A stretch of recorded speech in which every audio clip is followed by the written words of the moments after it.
What's good YouTube? Welcome back to the channel. It's Jacobalava and today, pag-uusapan natin ang IF or intermittent fasting. Ano ba yon? And will it benefit you? Can you gain weight? Will you lose weight? Ano yung health benefits? And what kinds of intermittent fasting or styles of fasting are there? Pag-uusapan natin yan in this video. Today's topic is intermittent fasting and I wanted to talk about a few points kasi maraming confusion on how it works, why it works, things like that. And I'm gonna give you guys a straight up, honest explanation and share ko yung experiences ko and some of my clients, one client's experience with his version or his style of intermittent fasting. First up, gusto kong malaman nyo guys na ang IF or intermittent fasting, it's not a diet.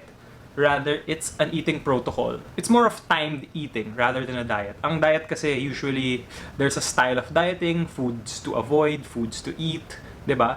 This one is not that type. It's more of a eat at a certain time rather than eat a certain kind of food. A common question that is always asked is, will you gain or lose weight doing intermittent fasting? That totally depends. If naka-calorie deficit ka, you will lose weight. Now, I want to address this early on na kung mag-IF ka, hindi ibig sabihin dun sa eating window mo, you can eat whatever. Okay? Alam ko maraming common misconceptions about that and maraming nag-share ng experience na kung ano-ano naman kinakain ko habang nag-IF ako. And guys, let me tell you, hindi totoo yun. If you are intermittent fasting, kumakain ka sobrang dami and lahat kinakain mo, pizza, all the junk, all the unhealthy, let's say lechon, whatever. If you eat all of those and you are not in a calorie deficit, then you will not lose weight. Trust me on this kasi tried and tested na yan. Anyone who tells you na hindi ka tataba and eating whatever you want during the eating window is lying to you. So now that we have that underway, again guys, I just want you to know, IF, pag naka-calorie deficit lang siya gumagana ng weight loss. If surplus, you are still gonna gain weight. To put things in simpler terms, ang intermittent fasting is a fancy way of saying you skip meals. So now that we have that out of the way, we can now talk about iba-ibang kinds of fasting. So meron tayo yung 16-8, yung lean gains, ito yung pinaka-common. Alternate day fast, which is in my opinion, extreme, and I have never actually tried this. And OMAD, yung 1 meal a day. Still extreme, but less extreme as this alternate day. So, ang fasting guys, it's just a period of time where you are not consuming anything. Your body is at a fasted state. Without us even being conscious about it, fasted na tayo. Pag natutulog ka, hindi ka naman kumakain pag natutulog ka eh. So that means the time na natutulog ka, you are already fasted.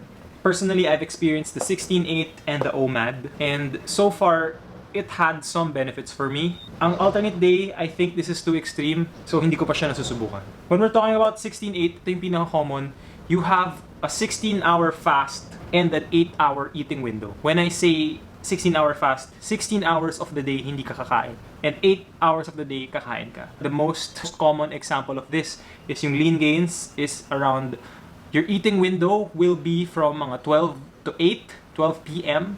to 8, or 1 p.m. to 9. Bawal ka kumain sa umaga and late at night. Ano ang intermittent fasting? It's basically a fancy way of skipping meals.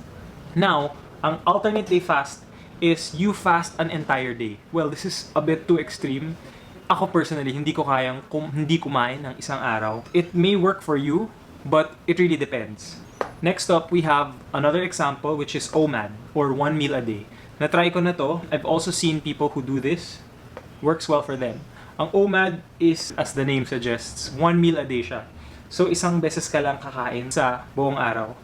Next up, we have the benefits of intermittent fasting. So for the first benefit, I would like to discuss yun yung weight loss or fat loss. Realistically and obviously, since nagsiskip ka nga ng meals and hindi ka kumakain for a certain time, mas madali mong ma-achieve ang calorie deficit throughout the week. If you allow yourself to skip one meal, mas madali yung chance mong pumayat. Diba? Greater chance than if, let's say, kumakain ka 3 to 4 times a day. Diba? A benefit also is fasting lowers your insulin. If hindi nyo alam guys, so ang insulin is in charge of yung blood sugar levels mo. Kung masyadong mataas yun, or kung sobra yung glucose, nako-convert yun into fat. Intermittent fasting has proven to lower insulin. So it's a good benefit for weight loss, for fat loss. Another benefit is for your cognitive function, or mas focused or mas awake. It helps with your brain function. Ako personally guys, na-experience ko na when I do IF, when I'm fasted in the morning, mas productive ako. Mas focused ako. Kasi sometimes when you eat, minsan pag nag-spike yung blood sugar nyo or insulin levels nyo, naantok-antok kayo pag yung blood sugar nyo mataas. So, ako personally, once I do fasting, I become super duper productive sa umaga. Lalo na pag sinasamahan ko pa yan with coffee. Ayun, another thing, caffeine can help with your fasting. Usually, pag heavy breakfast, mataas yung carbs mo and sugary carbs. Nakaantok yun eh. Kaya pansin nyo, once you have a big rice meal or a big carb meal, medyo inaantok-antok kayo, lethargic, yun yung feeling. That's my personal experience with intermittent fasting. No? I do become more productive and more focused, and my mind is sharp, ready to go without any food. Another benefit is that I've read over time, yung ghrelin, which is your hunger hormone, dinidecrease ng intermittent fasting. No? So, if you can stick to it, eventually, you will feel less and less hungry. Tsaka yung intermittent fasting kasi guys, yung IF, sanayan yan eh. When you get better at it, it's gonna be second nature to you. So normal na lang sa'yo na mag-IF. A potential downside, it's not for everyone. Kasi I've met clients and I've met people na nag-IF sila, tinry nila, nag-fast sila morning until mga lunchtime. May friend nga ako na hospital siya dahil masyadong walang laman yung tiyan niya. So, it's not for everyone. If you are going to be trying intermittent fasting, I suggest wag nyong biglain yung window nyo, yung fasting period nyo. So for example, if you want to do the 16-8, pwede mo naman gawing 12-12. 12 hours kang hindi kumain. So wag nyong biglain yung window nyo. Hindi porket 16-8 kakain ka 12 to 8, diba? Or 1 to 9. Pwede nyo naman gawing from 9 a.m. to 9 p.m. Start small. Wag yung extreme. Kasi ganun tayo napapahamak eh. We try to do too much too soon. Some of my clients, I suggest to them, okay, if you want to try IF, start slow.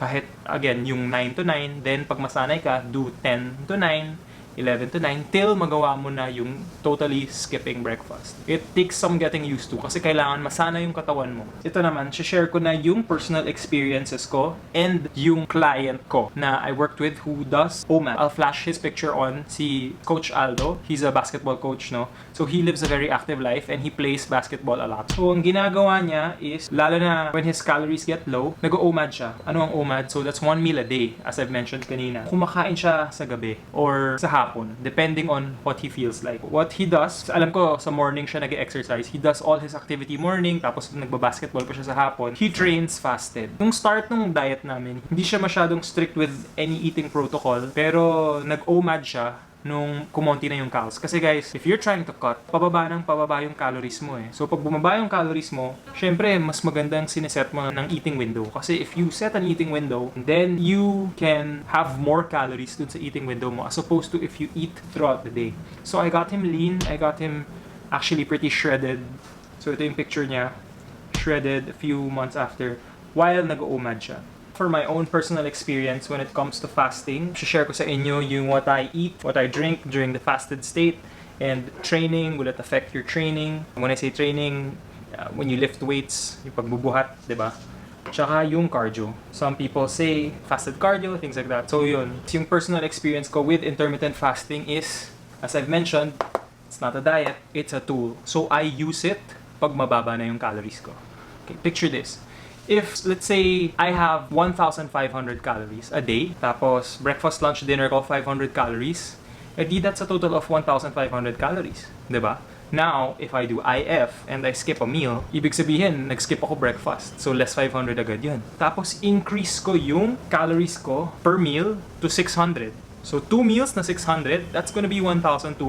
That's why you lose weight on intermittent fasting. Kasi naka-deficit ako overall. So ang experience ko, when my calories are relatively high pa, when I'm starting to cut, kunyari nasa 2,500 to mga 2,300 calories a day, hindi pa ako nag-IF. Hindi ko pa kailangan eh. With the 2,300, 2,500, kaya ko pang mag-breakfast. I can afford those extra calories for breakfast. But once I get leaner, kunyari, I'm trying to cut, diba? Pag lean na ako, bumaba na yung calories ko to, let's say, 2,000 to mga 1,800 or even lower levels. When I'm trying to get extremely shredded, intermittent fasting can be very, very helpful. Yung limited calories ko, ayoko siyang gastusin morning pa lang, kain akong marami, di ba? I prefer eating later during the day. So ako, personally, I'm a night eater. Depende sa inyo kung mahilig kayong kumain sa morning or sa gabi, adjust nyo yung fasting nyo based on that. So again, let's use me as an example. Night eater ako. So kung night eater ako, I prefer eating at night. I prefer saving up my calories. Personally, hindi ako strict sa time.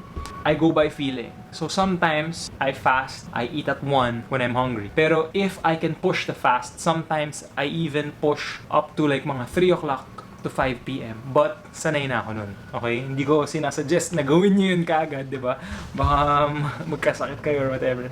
But ako personally, I ease into it. Hindi ko binibigla yung sarili ko. When I'm trying to get my body into fasting, I ease it in. So, since sanay na ako, kaya ko siya. Start ako 11 to 9, ganyan, then 1 to 9. I don't have a strict time. Pero what I do is I push my meals back. Like today, ang first meal ko kanina was 3:30 p.m. It works well for me. I don't feel as hungry when I'm productive until, ayan, yung mga 2 o'clock, 3 o'clock. Ang suggestion ko is for you personally, try it out muna. Huwag mong biglain yung window. Try mo kung mas mahilig ka ba kumain sa umaga. Tigil ka na kumain earlier during the day. So for example, 7 p.m. huwag ka na kumain para iba yung window mo. Something like that. Diba? To each his own. Yung time, you don't have to be so strict with it. Basta follow yung preferences nyo. Kung ano yung gusto nyo. Kung ano yung gagana sa inyo. Kasi kung ako pa-fast nyo ako ng gabi, mahirapan ako. Kasi I prefer nga to eat at night. Yung tao mahilig mag-breakfast, pa-skip mo ng breakfast, edi mahihirapan siya. Diba? Kung mas willing siyang i-give up yung dinner, edi yung dinner na lang yung i-give up niya.